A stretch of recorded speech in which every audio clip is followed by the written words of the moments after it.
Hello students, let's see the question. The term active immunity means active immunity का क्या मतलब होता है? Increasing the rate of heartbeat, increasing the quantity of blood, resistance developed after disease, resistance developed before disease. Okay, तो यहाँ पे ये पूछा गया है. अब देखो एक्टिव इम्यूनिटी अगर हम जनरल सेंस में देखें ना, लाइक नॉर्मल अगर हम उसकी डेफिनेशन देखें, ठीक है, let's compare active immunity with passive immunity.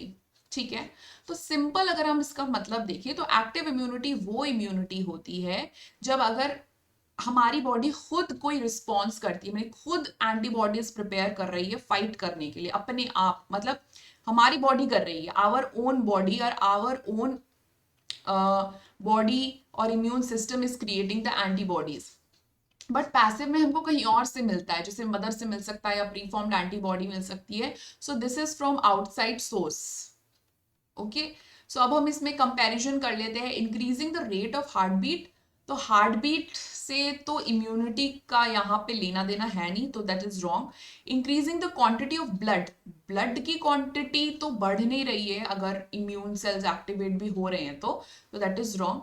Resistance developed after disease, तो yes, because active immunity has got a very interesting characteristic that is memory. तो जैसे मान लो आपको कि कोई इनिशियली कोई अटैक करता है माइक्रो ऑर्गेनिज्म, तो आपके कम अमाउंट में एंटीबॉडीज जनरेट होंगे प्राइमरी एक्सपोजर में, और वही अगर दोबारा आता है तो सेकेंडरी एक्सपोजर में बहुत सारी मात्रा में जनरेट हो जाएंगे.